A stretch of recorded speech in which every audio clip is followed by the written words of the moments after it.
Alle 7.26 di venerdì 28 luglio, buongiorno Sicilia da Michele Cucuzza ed Angelo Gagliano. Allora, scendono le temperature e per fortuna sembra rientrare l'emergenza incendi per la quale purtroppo in questi giorni ci sono stati, come sapete, 3 morti. Si contano i danni, si fanno i primi bilanci. Ebbene, in Sicilia ci sono stati 1400 interventi per antincendio boschivo, interventi dei vigili del fuoco e delle guardie forestali. 1400, il numero più alto tra le regioni del sud. Adesso sono stati domati, grazie al cielo, anche gli ultimi focolai nelle province di Palermo, Messina e Catania, e proprio nella nostra provincia sono stati spenti alcuni roghi a Belpasso e Valverde.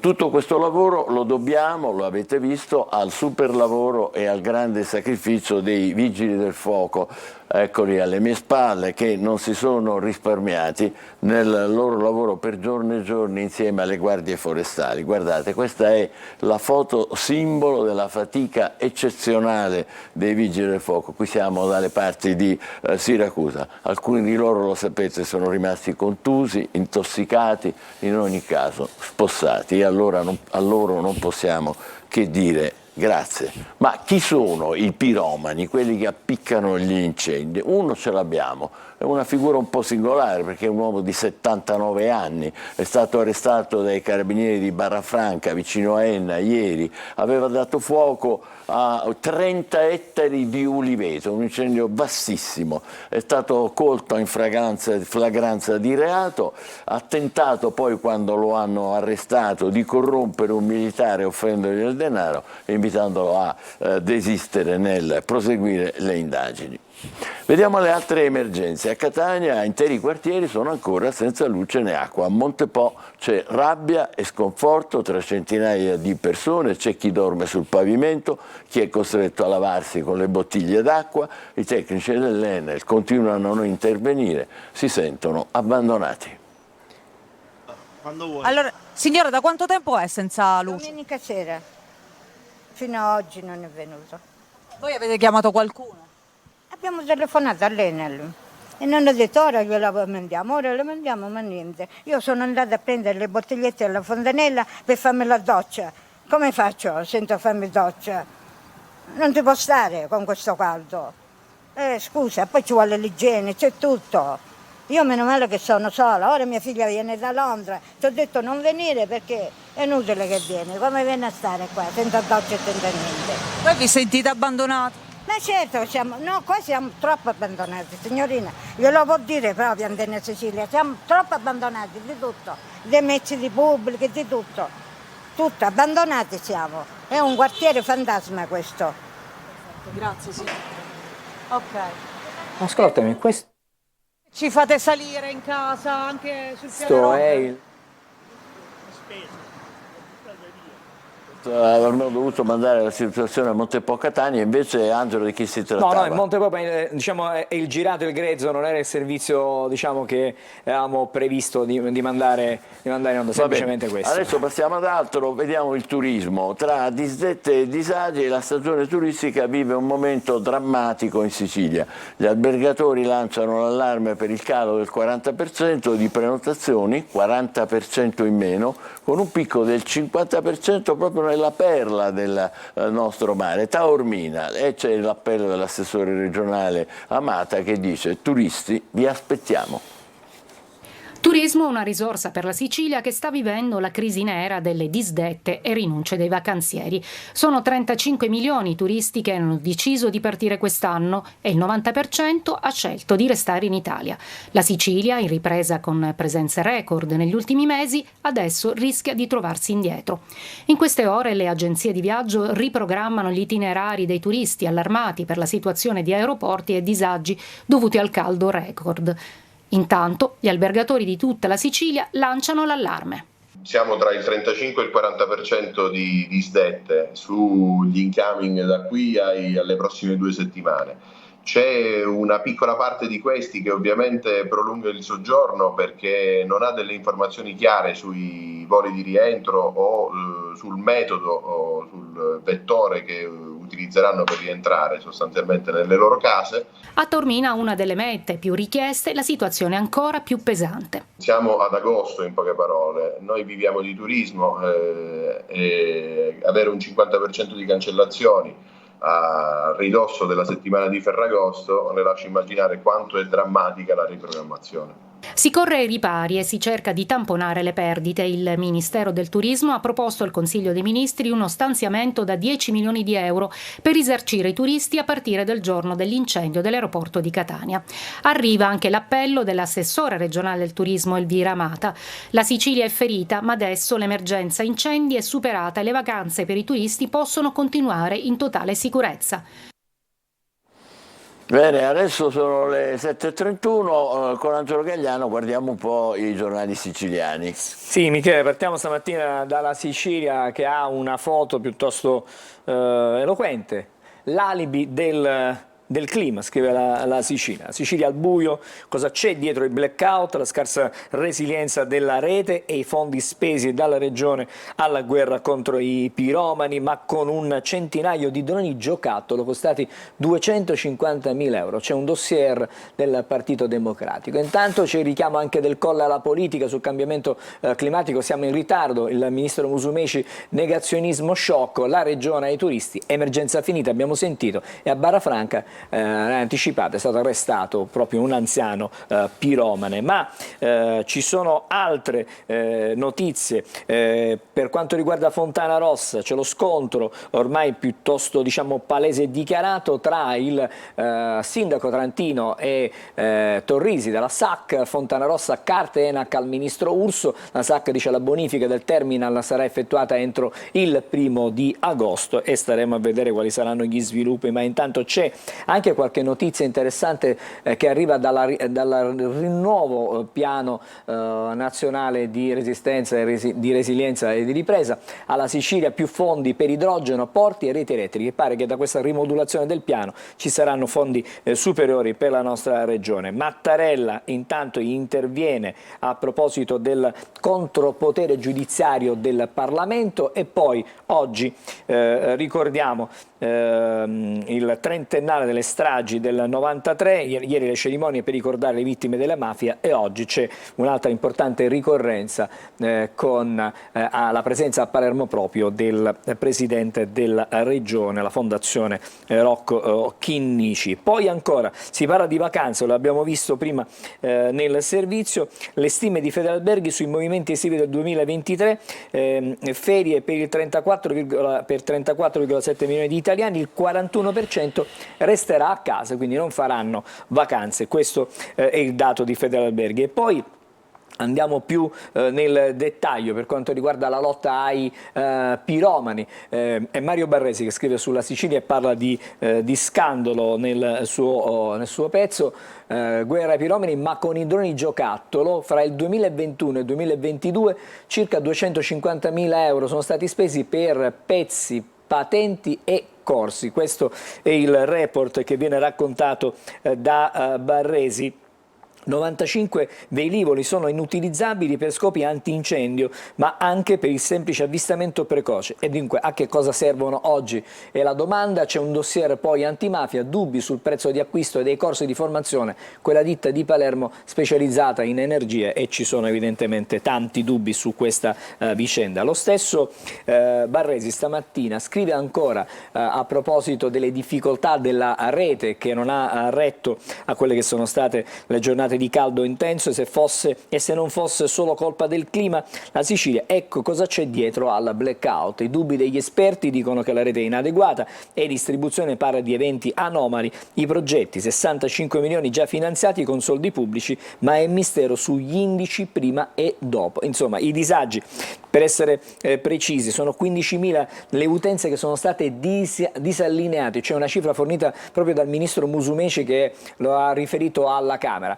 6.500 i clienti che sono rimasti senza energia, sempre un dato aggiornato comunque alle 17 di ieri relativo alla provincia di Catania. Le risorse, 43 milioni investiti dalla Regione per la rete intelligente, 22 già finanziati con il PNRR per aumentare la resilienza in Sicilia, 412 milioni con nuovi fondi e 225 andranno alla provincia di Catania per aumentare la resilienza della rete. 412 milioni è una cifra enorme, se non saranno spesi bene stavolta, insomma, sarebbe veramente il massimo. Ma pensiamo che 225 di questi vanno solo alla città di Catania e alla sua provincia, quindi sono numeri importanti. Poi ancora c'è il rogo di Fontanarossa, si continua ancora a discutere, vogliamo tempi certi, scrive stamattina la Sicilia, caos voli, in questo caso è il momento per le autonomie che parla di enormi disagi, ma intanto vedete ancora blackout, disagi, danni e più indifferenziata, quindi con il blackout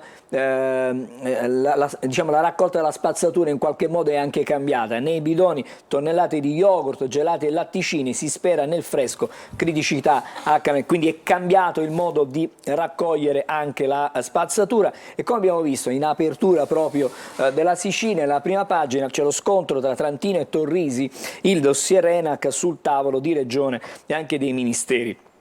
C'è Provenzano del PD che insiste sulla richiesta a Salvini per il commissariamento, parla di vergogna, i chiarimenti chiesti dal ministro Urso a proposito di quanto sta succedendo. Il Trentino ha parlato di gestione approssimativa della crisi all'aeroporto di Catania. E quindi da approfondire certamente questo filone. Adesso la prima pagina di Repubblica nell'edizione di Palermo perché torna sulle parole forti ieri dell'arcivescovo di Palermo, condanna le omissioni della politica, il vescovo non è emergenza ma responsabilità di istituzioni latitanti, una presa di posizione chiara. E poi ancora il caso e la Sicilia in cenere guadagna le prime pagine del mondo perché praticamente le immagini degli incendi, della devastazione hanno fatto il giro del mondo, non solo sui quotidiani, sulle prime pagine ma anche sulle televisioni. E poi c'è questa foto, comunque c'è un intervento piuttosto interessante perché il rogo boschivo, la richiesta è che questo diventi un reato prioritario per le procure, insomma c'è in qualche modo la richiesta che si possa aumentare diciamo, le pene visto che si tratta di quasi tutti incendi dolosi. E poi ci sono le storie, l'abbiamo visto, quella dei pompieri in trincea senza assicurazione uniforme, la foto che abbiamo mandato prima a proposito del lavoro che hanno fatto. E poi la vittima, la chiamano la vittima dell'ascensore, la storia di Francesca, sola nella vita e anche nella morte, una storia di solitudine. Rimasta ferma dentro un ascensore per 8 ore, qualcosa di incredibile. E ancora dalle pagine interne possiamo leggere le riflessioni proprio dell'arcivescovo di Palermo. Dopo la droga, i roghi, l'orefice, sferze e governanti sono loro responsabili. Il vescovo è l'esito di decenni di omissioni. Palermitani, alzatevi e cambiate il mondo. La direzione del Partito Democratico attacca Schifani e Musumeci. Questi insomma sono poi i risvolti di carattere politico, ma ci sono tantissime storie nelle pagine interne. Quella di Francesca l'abbiamo vista, una vita in solitudine, è rimasta sola anche nella morte, è stata disposta l'autopsia sul corpo della donna che è deceduta all'interno dell'ascensore che è andato poi in tilt. E ancora, come possiamo leggere, al lavoro la task force arrivata da Roma, arrestato un piromane, i carabinieri forestali conducono le indagini per conto della procura di Palermo. A Barrafranca bloccato il 79enne che aveva dato fuoco ad un uliveto, insomma l'impegno è costante, come vedete anche da questa foto c'è un Canadair che continua in maniera incessante la sua opera di spegnimento. E poi questa è una notizia direi che mette in evidenza altre criticità che riguardano proprio la nostra regione.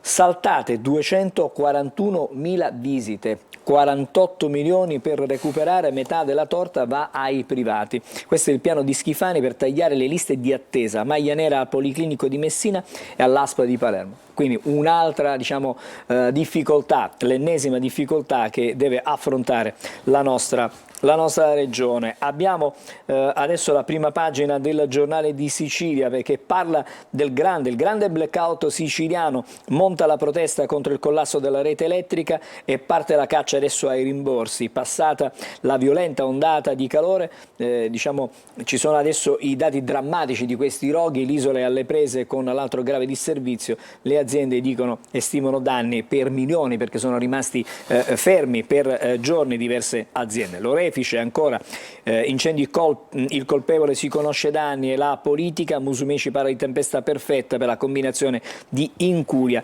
e crimine. E poi ancora parla Schifani anche, non è finita, organizzeremo un piano per evitare i disastri in autunno, ma speriamo che stavolta si arrivi veramente per tempo e non rincorrere quella che può essere l'emergenza. Bellolampo brucia ancora, interventi con fondi della regione per evitare un altro disastro stavolta di carattere ambientale. Mattarella, siamo in ritardo sul clima, sorprende chi nega il problema, sono le parole del capo dello Stato. Poi ci sono alcune notizie, diciamo forse di carattere minore, ma riguardano sempre anche diciamo lo smaltimento anche di rifiuti. I liquami degli spurghi scaricati nei tombini, sono scattati 7 arresti, questo blitz tra Castellammare e il Palermitano, l'accusa è partita dalle intercettazioni anche da un video. E ancora la sanità, vedete, lotta alle liste d'attesa con 48,5 milioni e l'aiuto dei privati, perché altrimenti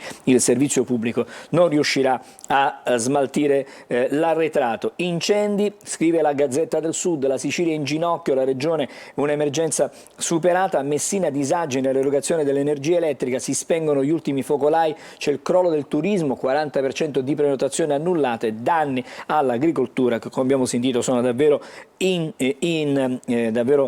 imprecisati, incalcolabili, probabilmente si parla per adesso di 200 milioni di euro, ma 260 milioni di euro complessivamente per quanto accaduto in questi giorni. Il viadotto Ritiro, il 3 agosto l'ultima demolizione, si continua a parlare di questo snodo importante nella viabilità di Messina e come vedete dalle 6 alle 8 l'autostrada sarà chiusa tra Rometta e Boccetta, è una storia che riguarda la viabilità più strettamente legata alla città di Messina. E poi PNRR, accantonati progetti per 15,9 milioni, la proposta italiana di modifica definanziare le misure contro il dissesto idrogeologico. Su questo sulle pagine nazionali si parla tantissimo oggi perché lo Stato, il governo in questo momento ha deciso di posticipare più avanti quelle che saranno poi le spese per questo grave problema. Un'ultima notizia che arriva ancora da Messina,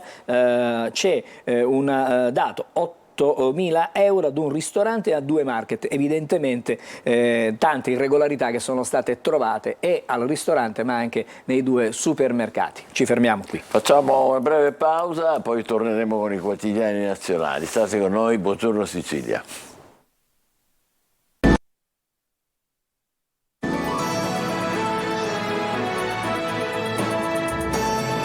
Sono le 7.46, questo è Buongiorno Sicilia con Michele Cucuzza e Angelo Gagliano. E passiamo ai quotidiani nazionali dopo aver visto quelli regionali. Allora ripartiamo con i nazionali dove ci siamo fermati con quelli regionali, perché sulla prima pagina di Repubblica proprio si parla dei tagli all'ambiente che sono contenuti proprio nel PNRR. Le scelte del governo, Palazzo Chigi cancella i progetti per 16 miliardi, tra i quali la gestione del rischio di alluvione e il dissesto idrogeologico, a rischio anche i fondi per i comuni. Mattarella tutti alla stanga, l'insuccesso del piano sarebbe una sconfitta per Ma perché questo cambiamento? Bisognerebbe chiarire questa cosa perché probabilmente sarà posticipato. È posticipato, rinviato. Allarme intanto del nono. Vediamo se trovi qualche articolo che ce lo spiega. Adesso lo vediamo. Perché apparentemente è inspiegabile.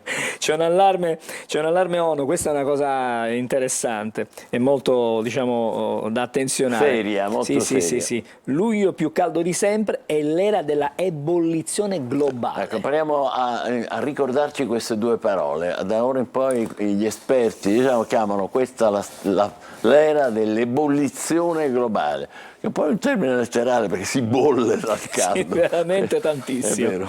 E poi parliamo di economia perché la BCE alza i tassi, Lagarde dice la battaglia si fa contro l'inflazione, fotonotizia con Meloni alla Casa Bianca, prossima missione sarà a Pechino, intanto Biden, io e Giorgia siamo amici, patto strategico commerciale anti-Cina. Questo è quello che è stato, diciamo, al centro del colloquio tra il nostro Premier, il nostro Presidente del Consiglio Consiglio e Biden, Joe Biden, Presidente degli Stati Uniti. Adesso il Corriere della Sera, anche qui c'è la notizia della Meloni che è andata proprio alla Casa Bianca, Occidente mai così unito, e annuncia invitata da Pechino, ci andrà. Hai visto? Andrà in Cina, ragazzi. E quindi c'è il gioco, no? Praticamente Biden, le potenze mondiali cercano evidentemente Beh, di... è molto importante che lei si faccia, come dire, si qualifichi presso un po' tutte le potenze mondiali, questo è molto significativo. Sempre stavolta dall'estero c'è il golpe in Niger, i militari depongono il presidente, la sesta volta dal 2020, difatti non c'è pace. Ma lì dicevano che c'erano di mezzo i russi. E guarda, c'è una situazione piuttosto strana, perché adesso gli americani dicono che non ci saranno aiuti se non ci sarà una politica filo statunitense in qualche modo. Potrebbe essere stata la Wagner, ho sentito dire. La Wagner, poi ti faccio vedere, farò vedere a tutti una fotografia con... Noi sorridiamo, ma la cosa è seria. È molto seria. Clima, la sferzata di Mattarella, il governo rivede il PNRR, via progetti per 16 miliardi, protestano comuni e opposizioni. Vedi, protestano i comuni. Il capo dello Stato dice cambiamenti evidenti, siamo in ritardo, monito anche sui fondi dell'Unione Europea e sulla giustizia. Questo, e poi stamattina c'è questa foto, notizie che troviamo su diversi quotidiani, perché sono in corso i mondiali di scherma, l'atleta di Mosca contesta, pasticcio della federazione. Che cosa è successo? L'Ucraina non ha stretto la mano alla rivale russa, è stata punita però la schermitrice perché aveva vinto, ma non è stata concessa. Il bon ton deve prevalere. La medaglia. Infatti questo è quello che si legge stamattina sul Corriere della Sera. Poi abbiamo anche La Stampa che parla di disastri ambientali fuori dal PNRR, tagliati 1,2 miliardi, c'è un'intervista con Pichetto Frattin, troveremo altri fondi, Schlein, colpo di spugna. Insomma, si discute tantissimo su questo tema, con 16 miliardi in meno il governo cambia mezzo recovery, ritorna l'eco bonus ma solo per i redditi bassi. C'è un approfondimento, se voi vediamo se riusciamo un po', a capire, anche perché c'è Pichetto Frattin che dice c'è qualcosa. sempre evidentemente l'approfondimento su questi temi, e vediamo di capire qualcosa. Eccolo. Insomma, intanto leggiamo, il governo ha riscritto il PNRR, via misure per 16 miliardi, lo leggiamo dalla Stampa, slittano i piani antidissesto, cambiano 144 obiettivi su 349, 4 miliardi eco bonus per i redditi bassi, Fitto dice nessun taglio, queste sono le sue parole, ma sono stati confermati 265.000 posti negli asili, ma servono altri 900 milioni, questa è la situazione. Le cifre ballano lì, insomma. E come no. Allora, vedi, qui si cerca di fare il punto della situazione. Il nuovo recovery, a quello che si riferisce sono i soldi, i 15,9 miliardi di euro definanziato. Complessivamente da Eni a Terna ancora a Snam, ecco, un attimino cerchiamo di tenere fermo il tutto. La revisione del piano punta sulle grandi aziende di Stato, spuntano nuovi incentivi a famiglie e imprese per la transizione ecologica. Ma se questo significa nuovi incentivi per famiglie e imprese, allora c'è una compensazione, non è una cosa.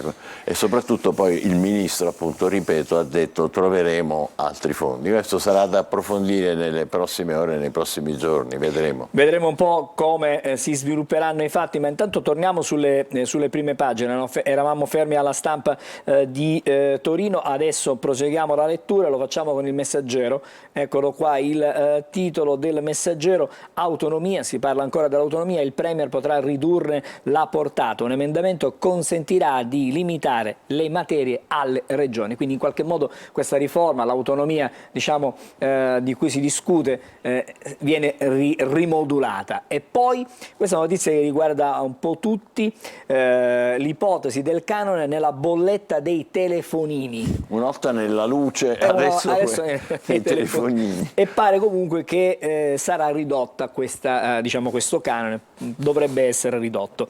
La Meloni negli Stati Uniti, legame stretto, il Premier alla Casa Bianca, sappiamo chi sono i nostri amici, Biden, Italia decisiva in Ucraina, la BCE rialza ancora i tassi, il costo del denaro sale al 4,25%, ma Lagarde finalmente ci dà un po' di respiro, apre ad una pausa di Visto questi che rialzi. non circola più il denaro. No, perché altrimenti già insomma, stiamo quasi per andare diciamo in crescita zero, ecco, che sarebbe davvero un guaio. Il PNRR cambia così, soldi agli asili ecco, nido, spiega bene, questo spiega c'è bene. la spiegazione, entra il super bonus, Fitto ha presentato le modifiche per 15,9 miliardi, fondi di coesione per il piano idrogeologico, quindi vengono spesi altri soldi per il piano idrogeologico, questa è in sintesi la notizia.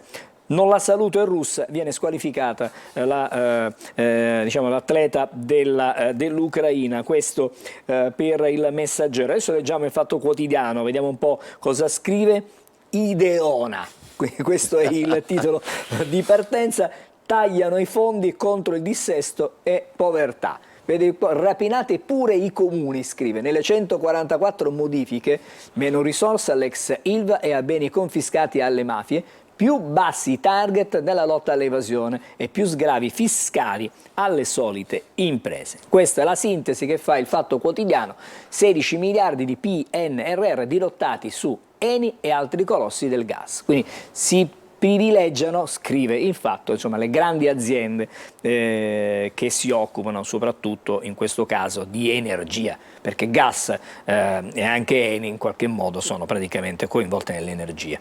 E poi vediamo le altre notizie, siamo sul giornale. Rivoluzione, qui invece si parla di rivoluzione PNRR, il governo riscrive il piano, modificato i 144 obiettivi su 349, nuovo eco bonus per il risparmio energetico e la BCE alza ancora i tassi, tregua a settembre, quindi dopo l'estate dovremmo avere qualche momento di serenità.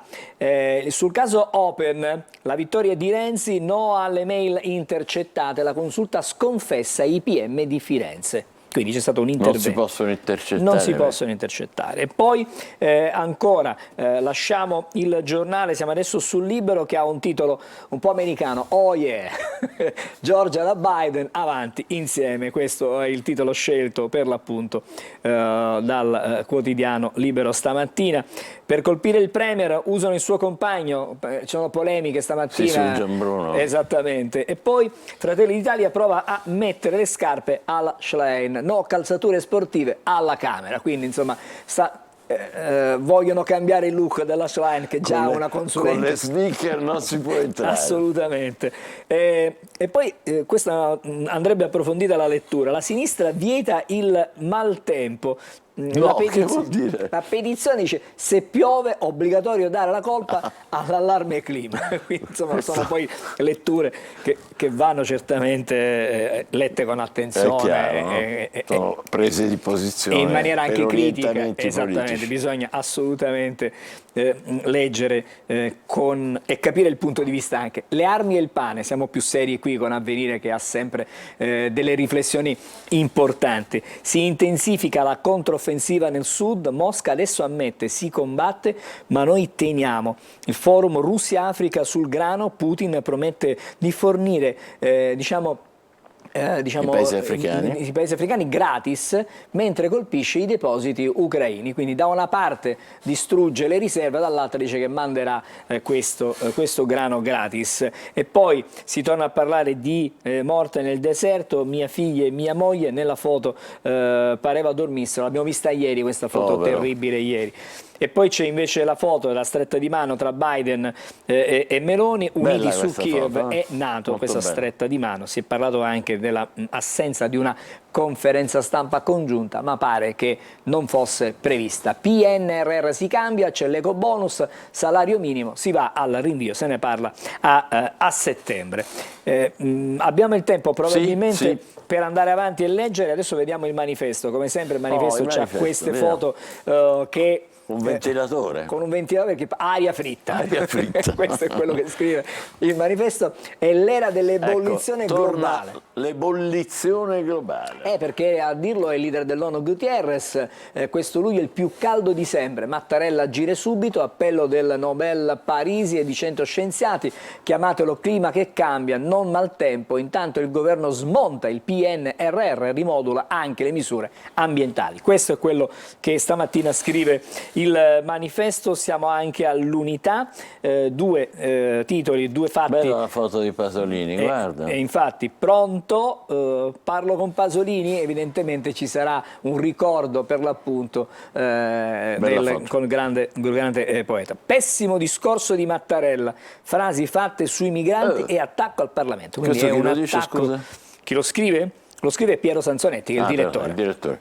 Direttore dell'Unità. E ancora siamo adesso al tempo di Roma, così cambierà il PNRR, il governo è al lavoro. Vediamo se chiarisce bene. Vediamo un po', l'esecutivo rimodula 144 interventi del piano dirottati su altri fondi, saranno spesi tutti i miliardi per trasporto e infrastrutture, soldi su ecobonus e asili, e il ministro Fitto dice nessun progetto tagliato e arriva anche il plauso dell'Unione Europea. Sembra insomma più pacifico questo titolo degli altri, mi sembra. E poi stamattina Roma Capitale della cocaina lo rivelano esami delle fognature, Michele, guarda. Mamma mia, questi due stanno sempre a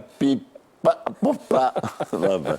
E poi le vicende che riguardano anche i sindacati. La CISL boccia lo sciopero della CGIL, il segretario Sbarra dice no alla protesta preventiva sulla legge che non c'è.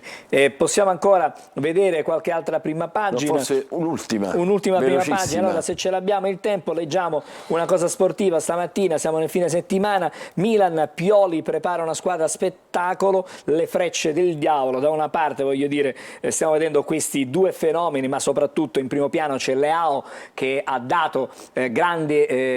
mostrato grande potenzialità, diventa lui il leader l'anno prossimo di questa. E Marini che è campione del mondo?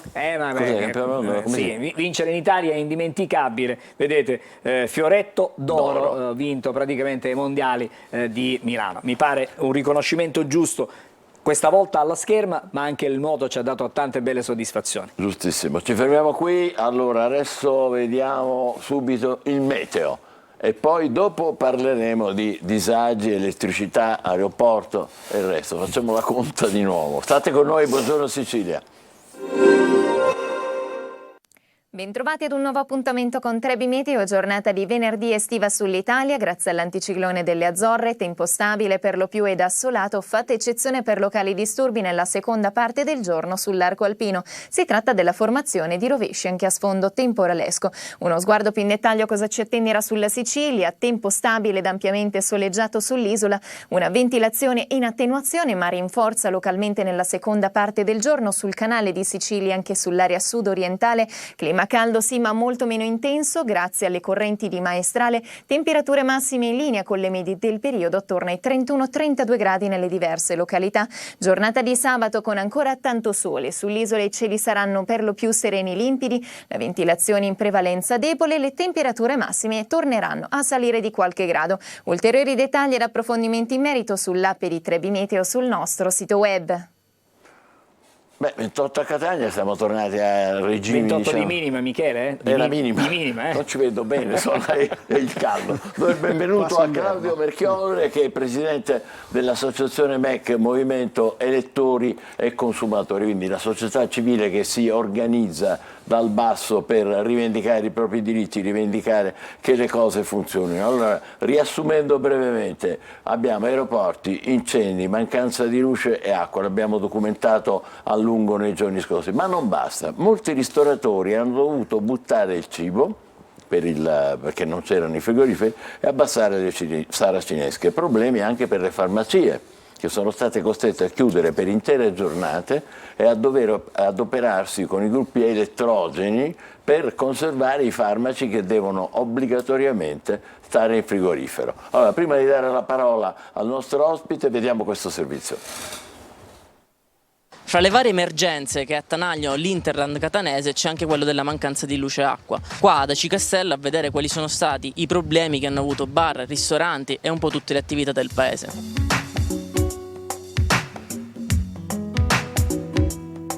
Siamo stati chiusi più o meno un giorno, quindi 24 ore più o meno, forse poco di meno, forse 22, ma siamo lì più o meno.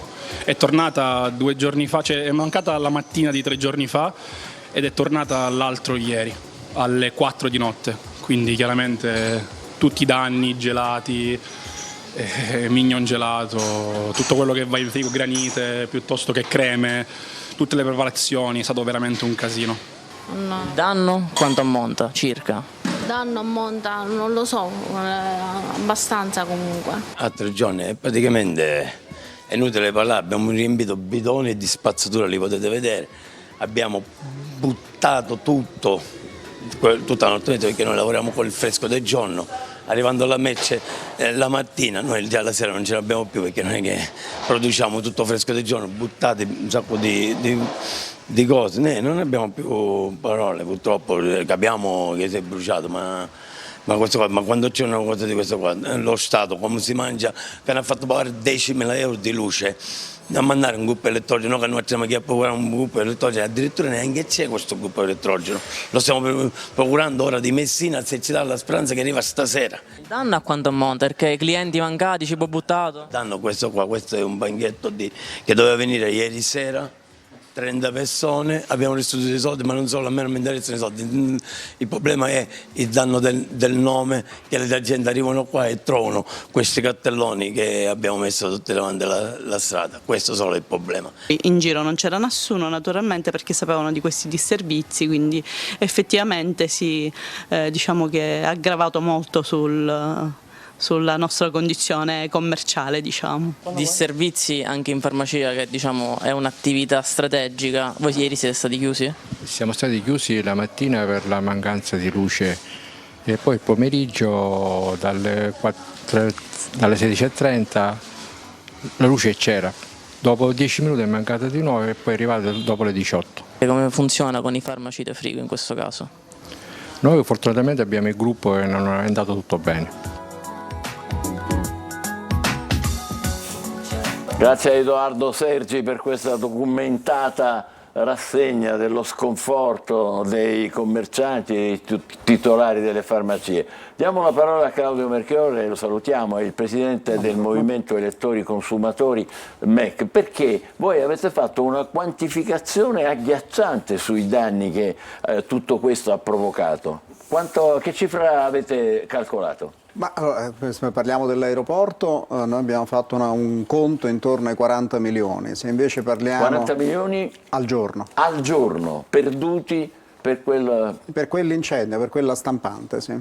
Per quella stampante, giusto? Esatto. Cavo della stampante. E invece poi ancora?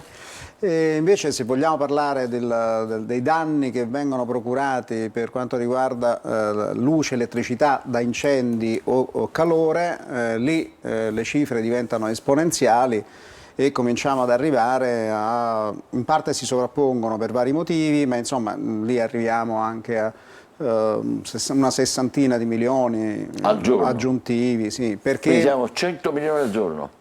Tra una cosa e l'altra sì, ma per una ragione molto semplice.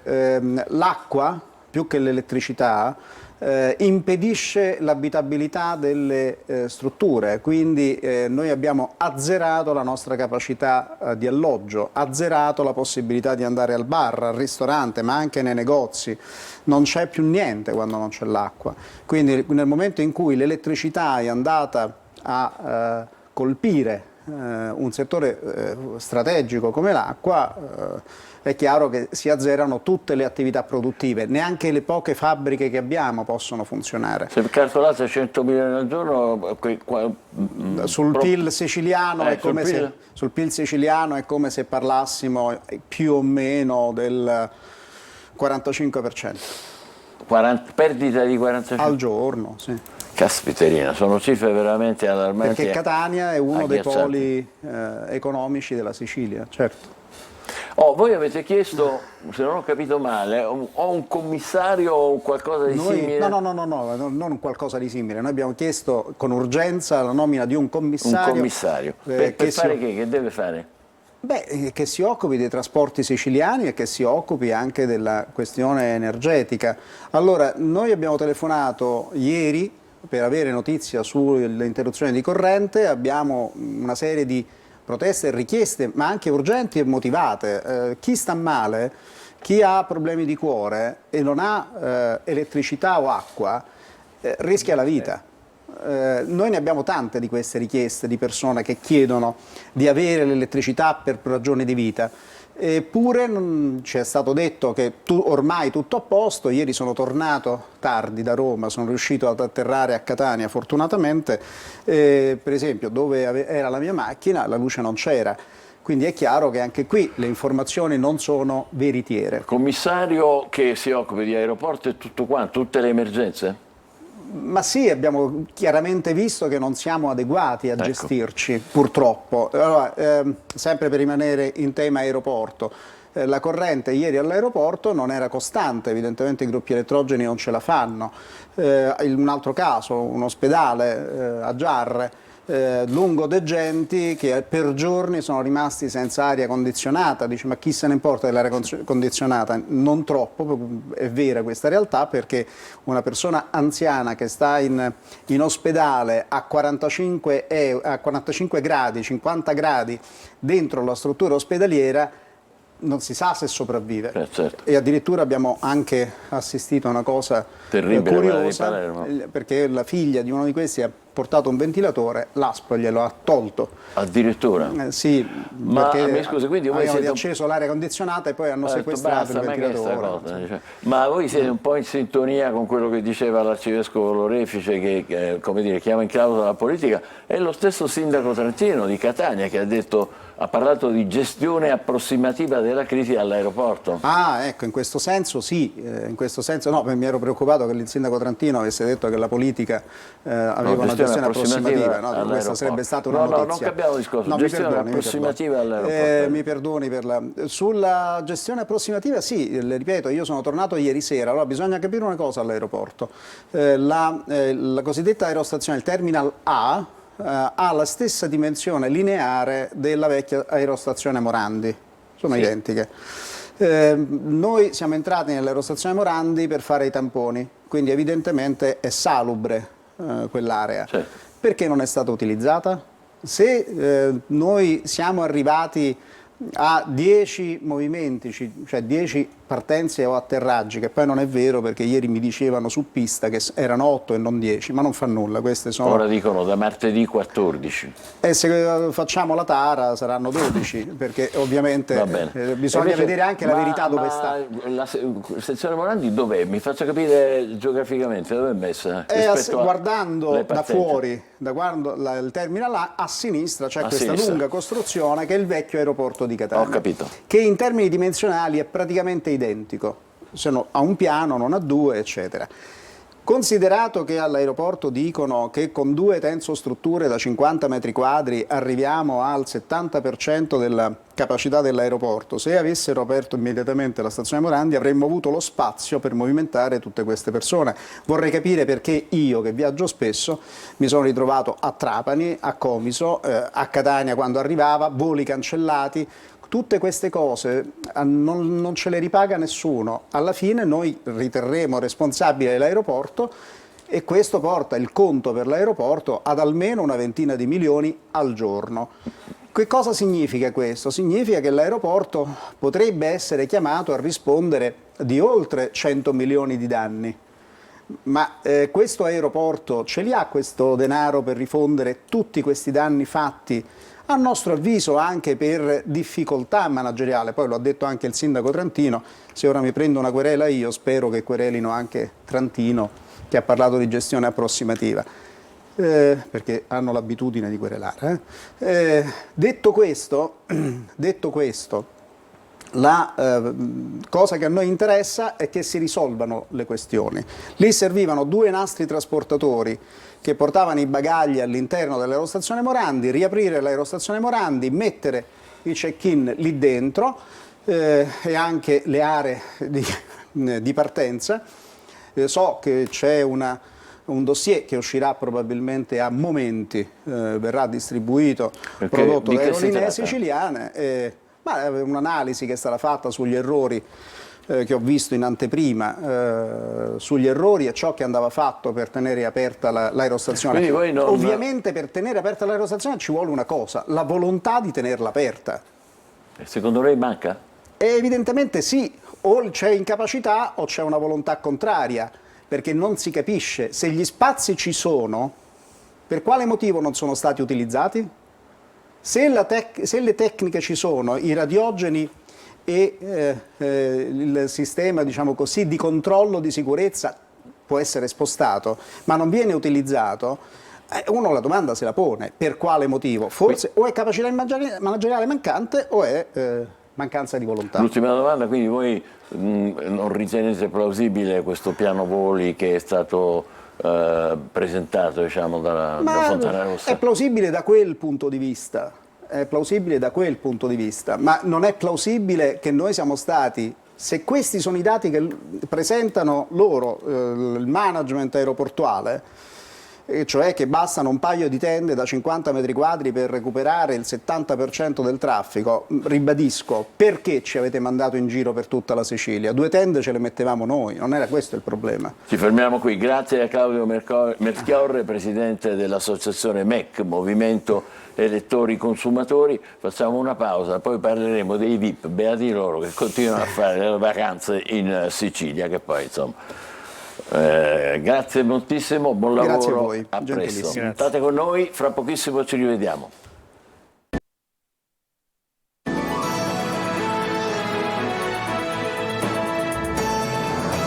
8:16, buongiorno Sicilia. C'è anche chi prega, naturalmente, con devozione e con partecipazione. 2 giorni di preghiera e di ringraziamento per tutte queste emergenze si terranno ad Aci San Filippo, che è una popolosa frazione di Aci Catena. Sabato e domenica la comunità renderà omaggio al patrono, che si chiama San Filippo d'Agira, per lo scampato pericolo al furioso incendio che ha coinvolto il paese. Ricordo, stiamo parlando di Aci Catena, un incendio veramente terribile, lo abbiamo documentato anche noi. Il simulacro di San Filippo sarà posto sull'altare venerato dai fedeli. L'iniziativa del parroco Roberto Strano, che ha detto: il santo patrono ancora una volta ha protetto il suo amato paese, così ad Aci Catena. Nel frattempo in Sicilia ci sono i VIP che continuano a fare le loro vacanze. Ne vogliamo parlare con Agata Patrizia Saccone, che è una collega giornalista ed è presidente soprattutto di Tao Moda, la rassegna di moda, turismo e cultura che si è recentemente conclusa a Taormina. Chi sono un po' questi VIP che stanno dalle nostre parti mentre noi siamo alle prese con emergenze di ogni tipo, ma io direi... e loro si rilassano felici? Beh, in realtà io direi di iniziare proprio dalla celebrities, così come possiamo un po' definirla nel nostro linguaggio della moda, la Chiara Ferragni, visto che è un'influencer, che poi è stata protagonista di una sorta di incidente diplomatico con noi siciliani. Sì, in realtà è stata protagonista del solito incidente più che diplomatico degli odiatori, perché è impensabile attaccare sempre qualcuno solo perché magari sposta sui social. Però, senza andare... cosa Nei è dettagli, successo? lei evidentemente, come tutti i vacanzieri che si trovavano in barca alle Isole Eolie in quei giorni, proprio nel caso specifico parliamo di lunedì scorso, ignara di quello che stesse accadendo nel resto dell'isola, quindi all'altra parte della terraferma, perché lei era proprio al largo credo di Lipari, e a bordo del suo yacht appunto aveva postato un buongiorno, felice giorno, e subito è stata attaccata. Ma poi ha manifestato solidarietà alla Lombardia, se non sbaglio, che era oggetto di un maltempo terrificante. Anche lì ci sono state persone che hanno perso la vita purtroppo, però poi si è scusata. Ma lei ha mostrato solidarietà anche in Sicilia, è andata anche a Palermo, ha detto che era a disposizione, ma mi chiedo in che termini potesse essere lei colpevole di un danno o comunque potesse fare qualcosa mettendosi a disposizione. No, ciò che stupisce è che non fosse informato, solo questo, cioè gente che vive tutto il giorno poggiata sul telefonino. Magari si era appena svegliata. Non sa che cosa sta succedendo a 2 chilometri da dove ha parcheggiato il suo yacht, insomma, francamente stupisce. Quali sono gli altri VIP che sono qua? Tantissimi in questo momento. È appena ripartita a Fef, che è stata dapprima alle Isole Eolie, poi a Taormina, in in una nota struttura alberghiera, chiaramente non menzioniamo per non fare pubblicità, e poi la Serena Rossi, sempre alle Eolie, ma devo dire che sicuramente le località più frequentate, più in auge sono le Eolie e al secondo posto Taormina. In questo momento, che pure noi registriamo ha un calo molto forte di turisti, diciamo, normali, quindi è compensato questo qua dai VIP? Taormina nello specifico, se ha un calo di turisti normali, io credo che dipenda normali comuni, di definire, cioè, l'italiano medio, in realtà anche lì dico che è un punto di vista, perché ci sono delle strutture alberghiere che possono ospitare un target economicamente magari più normale, per usare lo stesso termine. Ma Taormina ha avuto un'impennata di prezzi eccessiva, per cui ci stiamo proiettando verso un turismo davvero molto d'élite e molto abbiente, che sicuramente non è il caso degli italiani. Questo è molto interessante quello che sta dicendo lei. Se c'è un calo del turismo, e questo in gran parte è dovuto al fatto che i prezzi sono alle stelle. Diciamo. Se consideriamo che ci sono delle strutture alberghiere dove una camera a notte si paga 3.900 euro e già hanno il tutto esaurito sino al 2024. Facciamo un appello al sindaco De Luca perché insomma intervenga. Altri VIP in circolazione? Russell Crowe, prima di tutti, il primo. Sì, Russell Crowe l'hanno visto con questa barba bianca, un po' sovrappeso. Ma anche Robert De Niro, anche il figlio di Will Smith, insomma sono le isole Eolie prese d'assalto. E poi, per ritornare a casa nostra, ai nostri personaggi VIP, certo. Inevitabilmente la famiglia Fiorello sono in vacanza. Rosario Fiorello che salutiamo, salutiamo, Rosario, Catena sono qui in vacanza in Sicilia, ma per loro è casa questa, se possiamo parlare di vacanza. A parte Fiorello, che sono nostri amici, ma i VIP, diciamo, i vipponi, come direbbe qualcun altro, poi spendono? Sì, spendono Cioè, spendono tantissimo, spendono sicuramente moltissimo in bevande alcoliche importanti, quindi vini. Infatti anche le aziende vitivinicole sono... sì, le aziende vitivinicole della zona dell'Etna sono molto ben frequentate, ne approfittano, loro vanno con appunto queste grandi strutture alberghiere, vengono trasferite alle Ma è vero che avete calcolato che per una decina di giorni questi spendono 50.000 euro al giorno e arrivano anche a 100.000? Sì, e li superano. Sì, e li superano. Noi abbiamo avuto, proprio parlando di Taomoda, una delegazione di giapponesi e vi dico che li superano, perché comunque sì. Però questi non li conosciamo, sono giapponesi ricchi. Sono giapponesi ricchi e famosi nel mondo della moda. Nel mondo della moda, sì. Certo, anche lì è un altro settore dove diciamo il denaro gira parecchio. Sì, sono tutte aziende anche quotate in borsa, per cui chiaramente abbiamo dei numeri importanti. Stamattina c'è la notizia che l'azienda francese sta acquisendo il 30% di Valentino. Sì. Volevo dirle questo, purtroppo stride questo, senza voler fare moralismo così da 2 lire, però col fatto che il 41% degli italiani, si calcola, questa volta resta a casa, perché a furia di restringere l'economia, stringi, alzando i tassi di interesse, sì, combattiamo l'inflazione, ma poi non circola il 41% ricchezza. degli italiani, probabilmente i famosi italiani normali, rimangono a casa, perché se consideriamo anche che c'è stato un'impennata anche dei tassi dei mutui, quindi chi paga un mutuo per la propria casa a tasso variabile si ritrova oggi a pagare un più 30% secondo i dati statistici che abbiamo potuto fare nei giorni scorsi, e ci rendiamo conto che chiaramente da qualche parte devi stringere, e quindi chiaro non rinunci a casa e rinunci alla vacanza. Quasi metà degli italiani resta a casa. E ancora un'altra cosa che desideravo chiederle, anche se non c'entra nulla con i VIP, perché a loro non interessa, perché hanno i jet privati, ma il caro voli anche quello ha influenzato, no?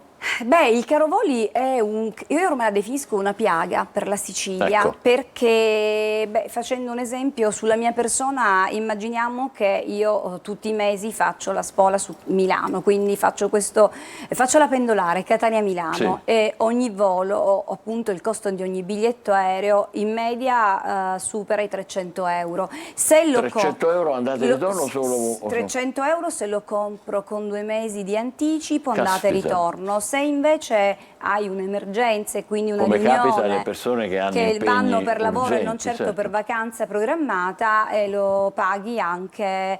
Non ultimo abbiamo dovuto pagare un volo di ritorno, solo ritorno alle 6 del mattino, un Catania-Linate, 540 euro. 500? 40 euro. Solo Allora ci dobbiamo fare dare un passaggio da questi jet privati, di questi eventualmente magari anche approfittiamo della barca, ci facciamo un o la giro in barca. barca. A chi possiamo chiedere? Mi dica qualche suggerimento. Uno molto generoso è il signor Armani. Il signor Armani, parlando certo. di incendi, lo scorso anno a Pantelleria, ricordiamo Sì, come no, l'incendio che come ha no. devastato Pantelleria, lui ha accolto sulla sua villa galleggiante, definiamola pure Armani così, tutti è i suoi veramente- vicini, e li ha tratti in salvo, insomma, da quelle fiamme che fortunatamente poi non hanno intaccato la sua tenuta. Gli rendiamo omaggio e lo ringraziamo. Benissimo, grazie a Agata Patria Saccone. Patrizia, scusi. Presidente di Tao Moda, che comunque regge bene, eh? Regge benissimo, assolutamente sì. Questo ci fa piacere, la rassegna di moda, turismo e cultura di Taormina. Evviva, ci fermiamo soltanto per qualche minuto e poi parleremo invece di quello che stanno organizzando proprio in queste ore i sindacati in Sicilia, in tutte le province, per la questione del caldo e per la questione della sicurezza che non c'è nei posti di lavoro. State con noi, buongiorno Sicilia, grazie ancora. È stato un piacere, a prestissimo.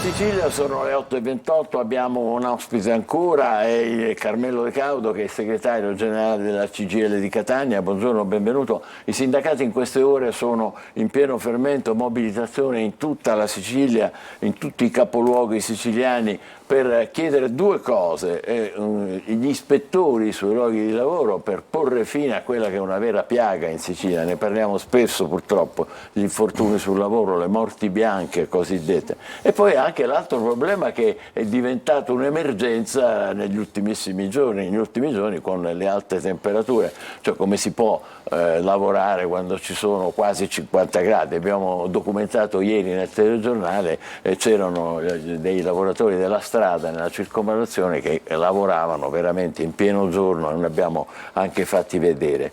Quindi alle 10:30 per quanto riguarda Catania il presidio è davanti alla prefettura di Catania in via Etnea. De Caudo, parliamo innanzitutto del primo problema.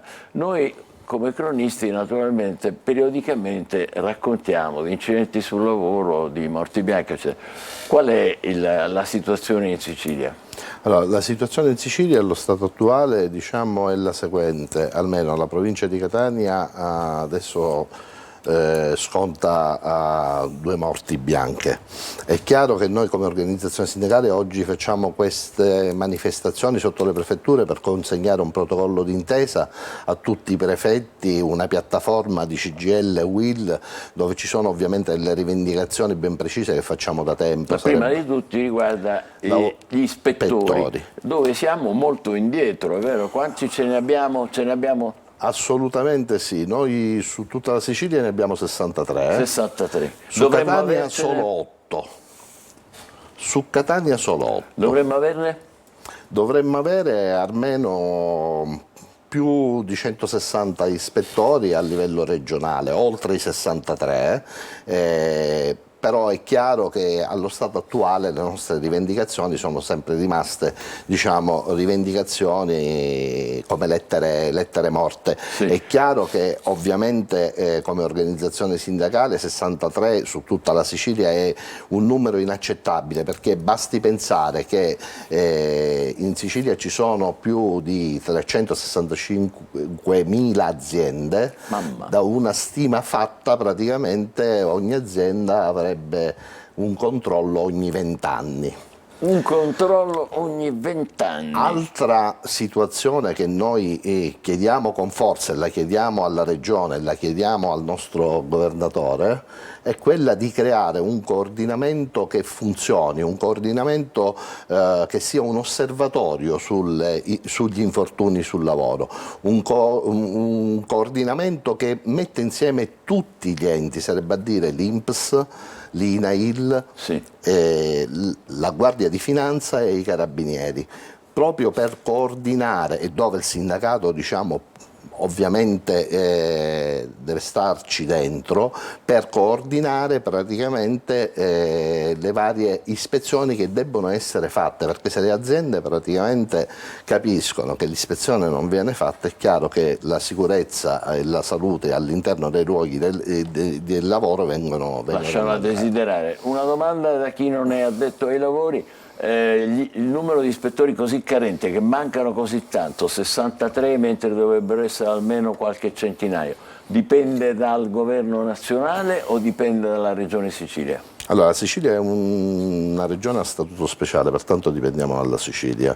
C'era stato un protocollo d'intesa tra regione siciliana e governo nazionale, dove dovevano arrivare 153 ispettori che avevano vinto il concorso a livello nazionale. Tutto questo non è avvenuto, o perlomeno è avvenuto in parte, ma solo per 2 mesi, ovviamente un tempo irrisorio.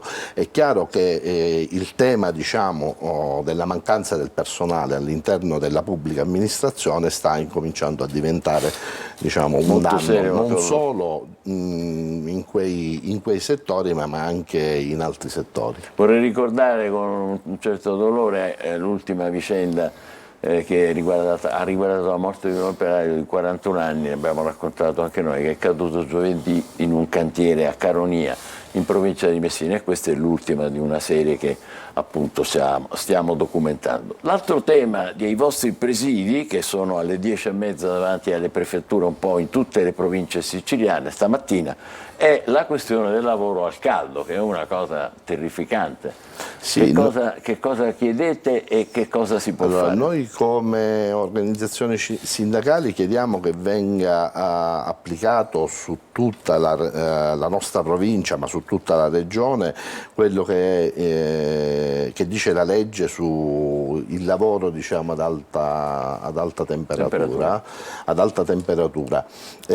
Come organizzazioni sindacali abbiamo mandato già una lettera. Cosa dice la legge? La legge dice che dalle 12 alle 16, superati i 35 gradi, i lavoratori debbono staccare. All'esterno, all'interno, dovunque? All'interno e all'esterno. Quindi non dovrebbe lavorare nessuno in Sicilia in questi giorni. Oddio, è chiaro che noi lo chiediamo soprattutto per quei lavori che hanno una particolarità, sarebbe a dire il settore dell'edilizia e il settore praticamente dell'agroindustria. Cioè quelli che stanno fuori più esposti al sole. È chiaro che la legge dice che per altri settori di prima necessità, vedi gli aeroporti, vedi come poc'anzi diceva lei, chi è che magari fa il manto stradale, esatto. È chiaro che ci sono degli accorgimenti che le aziende debbono fornire ai lavoratori, sarebbe a dire mitigare il caldo con accorgimenti, posso indicarne uno magari banale, dando sali minerali e quant'altro. Certo. Queste sono responsabilità delle singole aziende, o anche lì ci può essere un intervento, diciamo, delle istituzioni? Allora, sono responsabilità delle singole aziende quando bisogna mitigare il caldo. È chiaro che per tutti coloro che ovviamente staccano la produzione, vedi l'edilizia, vedi l'agroindustria, è chiaro che noi chiediamo sia al governo nazionale che al governo regionale che vengano stanziati dei fondi per la cassa integrazione.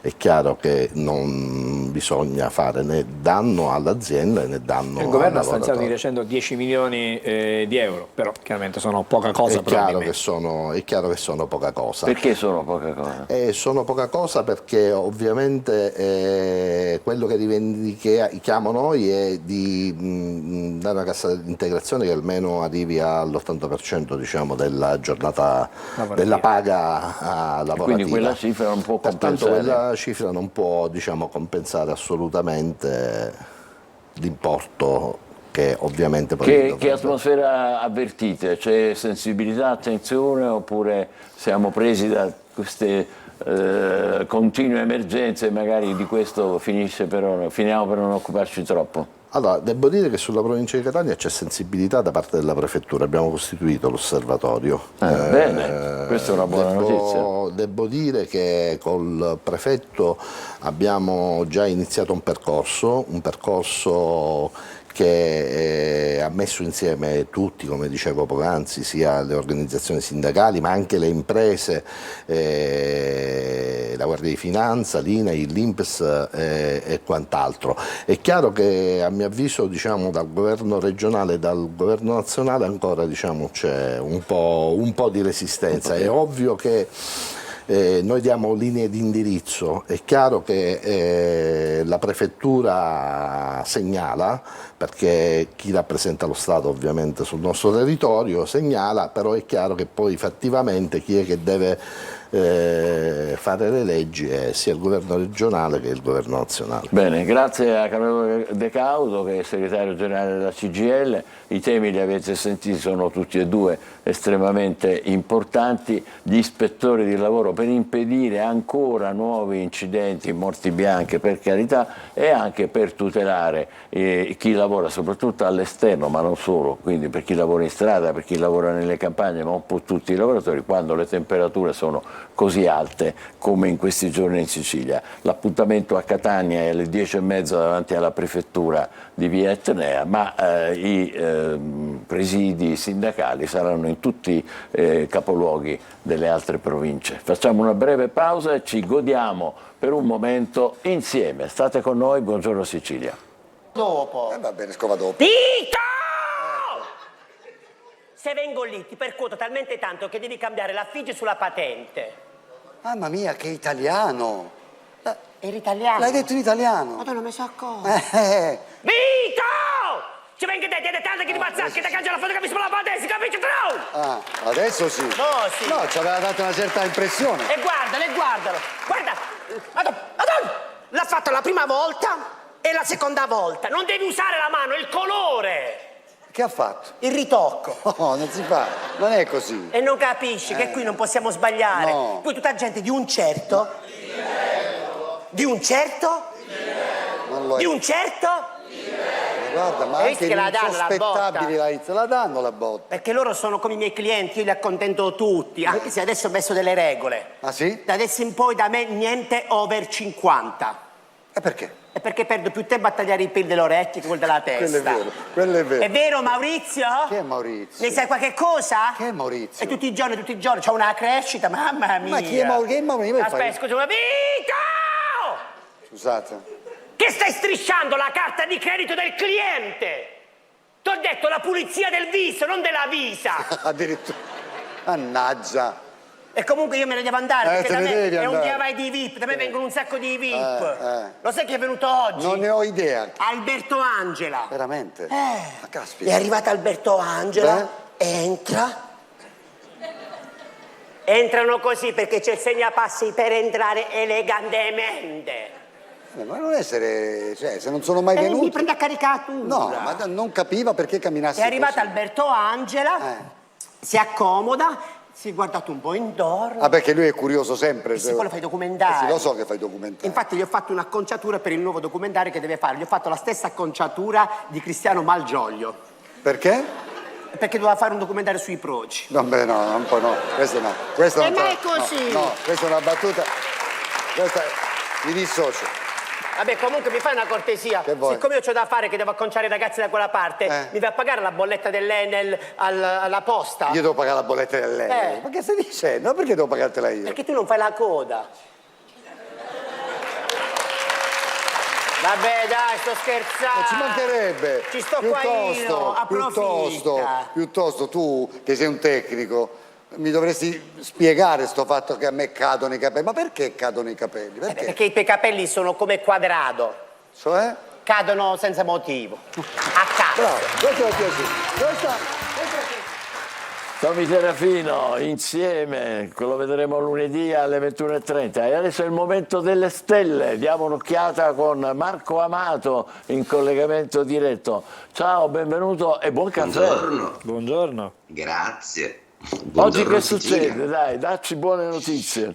Oggi succede che inizia un weekend con due cambi astrologici importanti. La Luna è in Sagittario, mentre Mercurio si sposta dopo un mese da Leone a Vergine. Mercurio, abbiamo detto più volte, che è il pianeta della comunicazione, dei rapporti sociali, dei piccoli viaggi e spostamenti, quindi quanto mai opportuno in questo periodo dell'anno. Ecco, Mercurio però si chiude in una Vergine abbastanza austera e abbastanza analitica e discorsiva, quindi è un Mercurio molto razionale, è il suo domicilio notturno, un Mercurio molto potente, di cui si avvarranno in particolare la Vergine, il Toro e il Capricorno. Perché? Al Toro arriverà una bella notizia che lo aiuterà finalmente a uscire da delle impasse un pochino pasticciate del suo lavoro o del suo assetto patrimoniale, mentre invece riprende la dialettica affettiva, e questo weekend per il Toro è molto di passione. Il Capricorno, che in genere non utilizza mai troppo Mercurio, sono un po' taciturni, sono un po' duri i Capricorno, apparentemente, ma sono dei cuori d'oro poi, utilizzerà questo Mercurio per una dialettica importante nel rivedere le questioni affettive che ha un pochino trascurato e in cui c'è stata un pochino di maretta, ma esce benissimo la situazione affettiva, per cui cari Capricorno, in bocca al lupo. Ottimo anche per il fuoco, non tanto per Mercurio quanto chi si avvarrà della Luna. L'Ariete ha una bellissima Luna di Trigono, quindi si apre un weekend all'insegna del divertimento, dell'amicizia, dei viaggi, degli spostamenti e di una creatività che l'Ariete aveva da un po' abbandonato.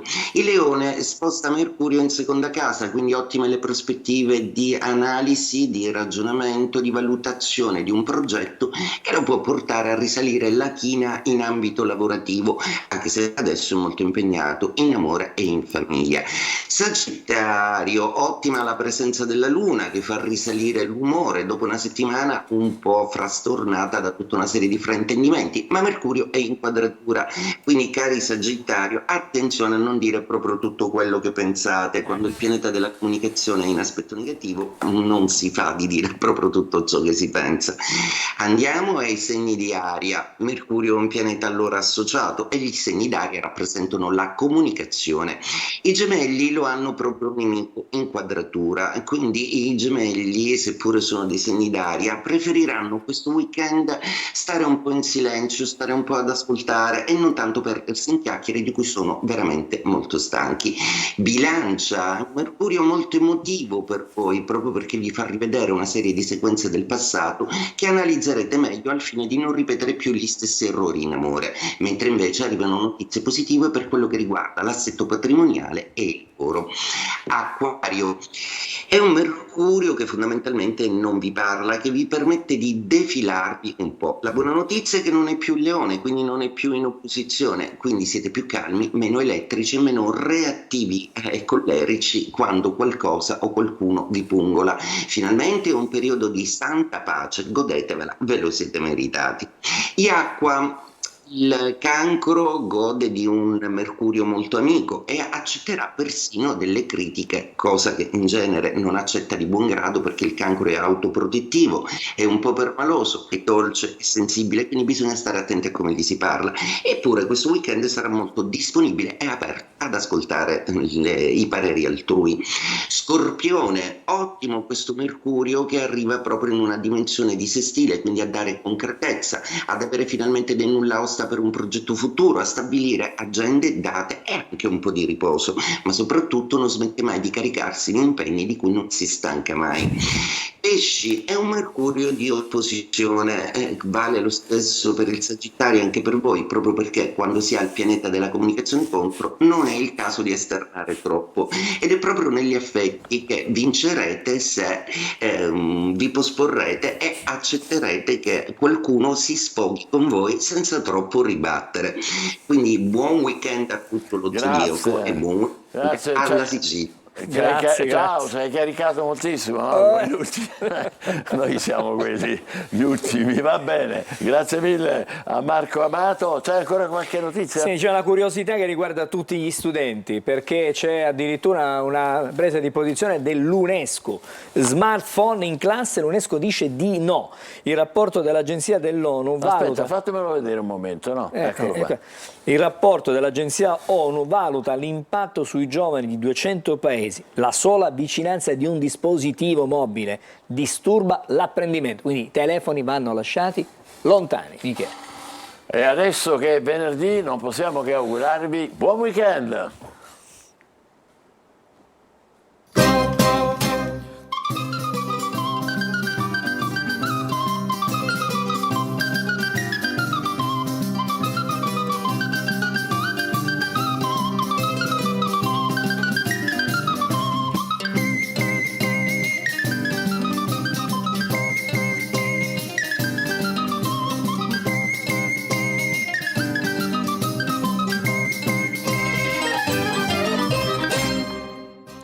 Buon weekend! La rubrica che vi propone i migliori suggerimenti per trascorrere il vostro fine settimana alla scoperta delle meraviglie della Sicilia. Partiamo dall'opera teatrale L'Inferno di Dante, che vi attende alle Gole dell'Alcantara dal 27 al 30 luglio 2023. Dante e Virgilio vi guideranno attraverso un viaggio alla scoperta di Caronte, gli Ignavi, Paolo e Francesca, Ulisse, il Conte Ugolino e persino Lucifero. Un'esperienza teatrale da vivere pienamente. Per gli amanti del jazz, il 28 luglio 2023 presso la tenuta San Michele di Santa Venerina avrete l'opportunità di assistere al concerto di Mario Venuti e Dino Rubino. Con la voce e la chitarra di Mario Venuti e il pianoforte e la tromba di Dino Rubino, il Jazz in Vigna vi regalerà una serata magica. E per gli ammiratori della danza, sabato 29 luglio 2023 il Teatro Antico di Taormina sarà lo sfondo perfetto per lo spettacolo indimenticabile con il De Roberto Bolle and Friends. Roberto Bolle sarà accompagnato da artisti provenienti da tutto il mondo per un programma che unisce il classico e il contemporaneo. Venerdì 28 luglio il Teatro Antico di Segesta si illumina per il Segesta Teatro Festival, un'edizione di altissimo livello che ospiterà oltre 250 artisti. Per inaugurare questa kermesse vi aspetta la cantante Alice, che presenterà nel Teatro Antico una nuova tappa del tour legato al suo ultimo album, Eri con me. Se siete appassionati di cinema, non perdete l'occasione di vedere il nuovo film di Mimmo Paladino dal titolo La Divina Commedia, ispirato alla Divina Commedia di Dante. Un cast stellare, composto da Tony Servillo, Francesco De Gregori, Alessandro Haber, Sergio Rubini, Nino D'Angelo e tanti altri. Il film sarà proiettato il 29 luglio alla Fondazione Orestiadi e Gibellina, provincia di Trapani. La Macchina dei Sogni torna per festeggiare i 50 anni del Teatro dell'Opera dei Pupi Mimmo Cuticchio a Palermo. Dal 28 luglio al 20 agosto potrete vivere un sogno lungo 50 anni con una serie di spettacoli, narrazioni e laboratori per adulti e bambini ispirati alle affascinanti storie dell'innamorato e del furioso. A Petrelli Soprana, il 28 e 29 luglio parte la prima edizione del Petra Folk Festival, un weekend all'insegna delle tradizioni popolari siciliane. Saranno presenti tavole rotonde, laboratori di canto, tamburello e ballo, spettacoli musicali e sfilate con gruppi folk. Nella dimora nobiliare del Castello San Marco a Santa Flavia, Palermo, il 30 luglio si terrà il Gran Galà al Castello, alta moda in passerella, organizzato dall'art director Rosana Fiorentino. Oltre agli abiti e agli accessori di brand da Palermo a Cefalù, ci saranno introduzioni letterarie, performance musicali, danza orientale e giocoliere del fuoco. A Favara torna per la seconda edizione il Dot Festival, dal 26 al 29 luglio al Palazzo Cafisi. Questo evento multidisciplinare coinvolge arti siciliane in mostre, installazioni, site specific, performance e talk, offrendo la possibilità di scoprire proposte creative locali innovative ed interessanti. Infine, non perdete l'occasione di assistere al concerto di Jimmy Sax. Il fenomeno del sax nato sul web è diventato celebre in tutto il mondo. Il 4 agosto 2023, presso il Teatro Antico di Taormina, Jimmy Sax vi conquisterà con la sua intensità e grinta, creando un'atmosfera unica, senza bisogno di parole.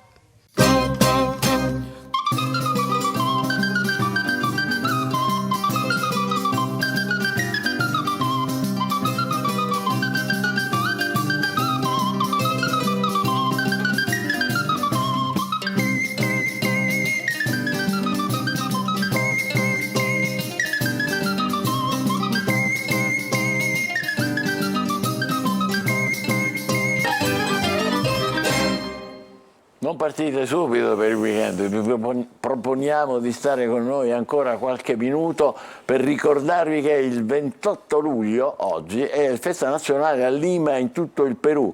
Il 28 luglio del 1821 è stata dichiarata l'indipendenza del Perù dalla dominazione spagnola. È solo dal 28 luglio 1868 che gli afroamericani per legge possono godere della piena cittadinanza statunitense. 28 luglio del 1887 in una piccola cittadina della Normandia nasceva Marcel Duchamp, uno dei fondatori del dadaismo e dell'arte concettuale. Il 28 luglio del 1914, data d'inizio della Prima Guerra Mondiale, la Grande Guerra cosiddetta, ma una guerra disastrosa in cui hanno perso la vita 10 milioni di uomini. Ancora il 28 luglio del 76, occhio perché ci riguarda questo, la Corte Costituzionale ha sancito l'illegalità, come vedete, del monopolio RAI e ha aperto la nascita alle radio e TV private, la strada che oggi ci ha permesso di essere qui con voi. 28 luglio 1978 per la regia di John Landis esce nelle sale Animal House, che rivela al mondo la forza comica di John Belushi in una storia sul mondo delle confraternite universitarie americane. E adesso alle Olimpiadi di Mosca del 1980, il 28 luglio, i 200 metri piani, il nostro Pietro Mennea ha fatto una delle gare più entusiasmanti, ottenendo la medaglia d'oro. Un anno prima, pensate, a Città del Messico aveva stabilito un record che poi ha resistito per 17 anni. Una ricorrenza tragica purtroppo il 28 luglio del 1985 a Santa Flavia, vicino a Palermo, la mafia spara e uccide il commissario di polizia Beppe Montana. Pochi giorni prima aveva detto: a Palermo siamo poco più di una decina a dare davvero fastidio alla mafia, siamo bersagli facili purtroppo, diceva Montana, non dobbiamo mai dimenticare il sacrificio di uomini come lui. 28 luglio del 2005 a Belfast, l'IRA, l'esercito di liberazione irlandese, annunciò la cessazione della lotta armata contro il governo inglese, mettendo fine ad una guerra civile durata 90 anni. Ma per salutarci torniamo al 1943, perché il 28 luglio del 1943 a Londra è nato il mitico tastierista dei Pink Floyd, Richard Wright. Insieme a Roger Waters è stato il cuore di una delle più innovative band della storia del rock, e ci salutiamo quindi sulle note di una delle loro meravigliose canzoni tratte da The Wall. Già ho il sorriso sulle labbra, tratte da The Wall, si chiama Comfortably Numb, confortevolmente intorpidito. Chissà perché dice così, forse perché ha sonno. Buon fine settimana a tutti, ci rivediamo lunedì. A lunedì. Pink Floyd.